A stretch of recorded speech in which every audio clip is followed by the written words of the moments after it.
The background tells you a lot about the maturity of the brain. When you talk about pediatric versus adult patterns, it always starts from slow. When you're looking at neonates, their EEG pattern is so big, mostly delta and slow wave activity, because they're still growing and developing. So as we know of, delta activity is when the human growth hormones are excreted. So majority of the time they are spending it in sleep, particularly. So you will see just big wave activities.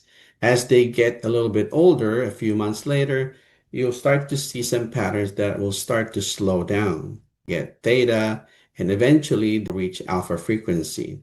So they now will have a better architecture where you can see delta versus theta versus alpha. The pattern is that they will basically have large activity waveforms, and then they start to form in faster activities such as theta and then eventually alpha. And then it will still be mixing, right? It will still be sporadic. It will still be alternating. So now as they get older, the brain is becoming more developed, you'll start to see longer alpha activities, right? And then they'll end up with the known sleep patterns, whereas you can see N1, N2, and 3M. But before that, again, you're going back and forth.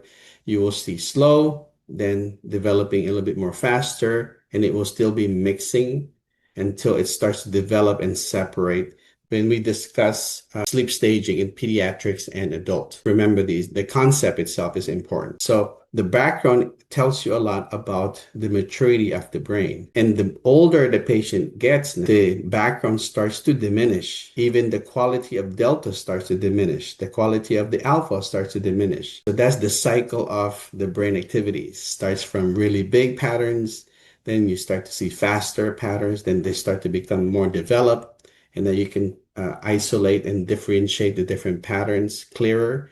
And then as patients get older, the patterns diminish. Some patients with geriatric, they could be in delta, but it will not meet the actual voltage, because the voltages now are smaller and smaller as they get older.